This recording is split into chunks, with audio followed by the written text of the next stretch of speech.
ಬನ್ನಿ ಫ್ರೆಂಡ್ಸ್, ಇವತ್ತು ಈ ಥರ ಖಾರ ಚುಮ್ಮರಿ ಮಾಡೋಣ. ನಮ್ಮ ಸೈಡೆಲ್ಲ ಖಾರ ಚುಮ್ಮರಿ ಅಂತಾರೆ,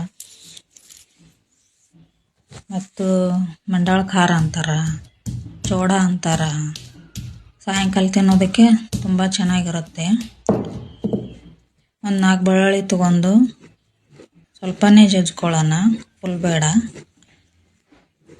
ಒಂದು ಪಾತ್ರೆಗೆ ಎಣ್ಣೆ ಹಾಕೊಳ್ಳೋಣ, ಸ್ವಲ್ಪ ಸಾಸಿವೆ ಹಾಕೊಳ್ಳೋಣ. ಎಣ್ಣೆ ಕಾದ ನಂತರ ನೀವು ಮನೆಯಲ್ಲಿ ಮಾಡಿ ಫ್ರೆಂಡ್ಸ್, ತುಂಬ ಅಂದರೆ ತುಂಬ ಚೆನ್ನಾಗಿರುತ್ತೆ. ನೋಡಿ, ಜೀರಿಗೆ ಹಾಕೋತಾ ಇದ್ದೀನಿ. ಹೊರಗಡೆಯಿಂದ ಬಂದಾಗ ತಿನ್ನೋದಕ್ಕೆ ತುಂಬ ರುಚಿಯಾಗಿರುತ್ತೆ. ಸ್ವಲ್ಪ ಶೇಂಗಾ ಹಾಕೋತಿದ್ದೀನಿ.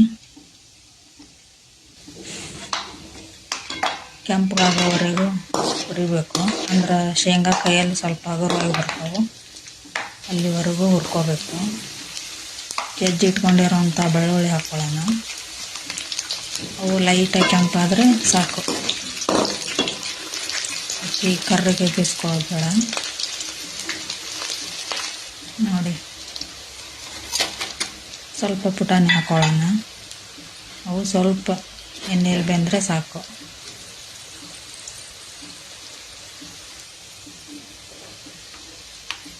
ಸ್ವಲ್ಪ ಖಾರ ಪುಡಿ ಹಾಕ್ಕೊಳ್ಳೋಣ.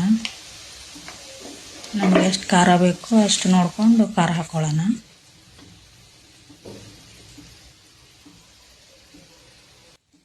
ನೋಡಿ, ನಾನು ಇಷ್ಟು ಹಾಕ್ತಾಯಿದ್ದೀನಿ. ಅರಿಶಿನ ಪುಡಿ, ಉಪ್ಪು ಹಾಕಿದ್ದೀನಿ. ಉಪ್ಪು ನೋಡ್ಕೊಂಡು ಸ್ವಲ್ಪ ಹಾಕ್ಕೋಬೇಕು, ಆಮೇಲೆ ಬೇಕಿದ್ರೆ ಹಾಕ್ಕೊಳಕ್ಕೆ ಮೊದಲೇ ಹಾಕ್ಕೋಬಾರ್ದು. ನೋಡಿ, ಎಷ್ಟು ಚೆನ್ನಾಗಿ ಕಲರ್ ಬಂದಿದೆ, ಗಮ್ ಅಂತ ಇದೆ. ನೀವು ಮನೆಯಲ್ಲಿ ಮಾಡಿ ಫ್ರೆಂಡ್ಸ್.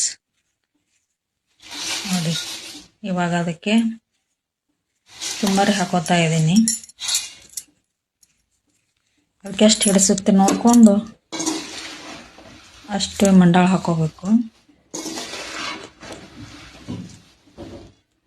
ನಂತರ ಉರಿನ ಅಂದರೆ ಗ್ಯಾಸ್ ಫುಲ್ ಸ್ಲಿಮ್ಮಲ್ಲಿ ಇಟ್ಕೊಂಡು ಸ್ವಲ್ಪನೂ ಕೈ ಬಿಡ್ದಂಗೆ ಕೈ ಆಡಿಸ್ತಾ ಇರಬೇಕು. ಹೀಗೆ ಎಲ್ಲಿವರೆಗೂ ಅಂತಂದರೆ ಮಂಡಾಳು ಹಗುರವಾಗಿ ಬರ್ಬೇಕು ನಮಗೆ. ಇನ್ನೂ ಇದಕ್ಕೆ ಸಕ್ಕರೆ ಪುಡಿ ಸೇರಿಸಿಲ್ಲ. ಇವಾಗ ಸ್ವಲ್ಪ ಸಕ್ಕರೆ ಪುಡಿ ಹಾಕೋಣ.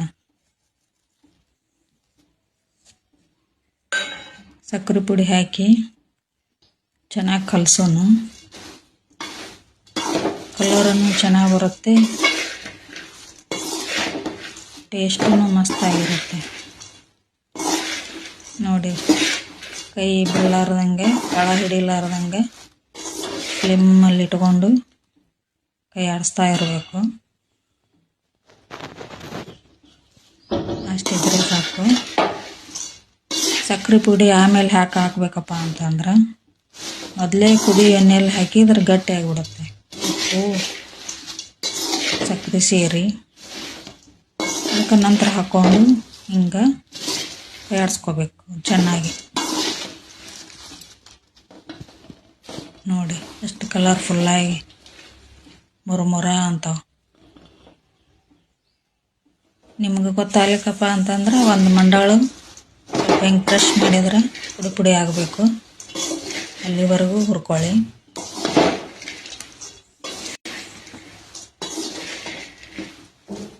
ಫುಲ್ ಸ್ಲಿಮ್ಮಲ್ಲಿ ಇಟ್ಕೊಂಡು ಬೆಚ್ಚಗೆ ಮಾಡಬೇಕು. ಒಂದು ಮಂಡಾಳು ಕುರುಮ್ ಅಂತ ಚೆನ್ನಾಗಿ ಬರ್ತಾವೆ.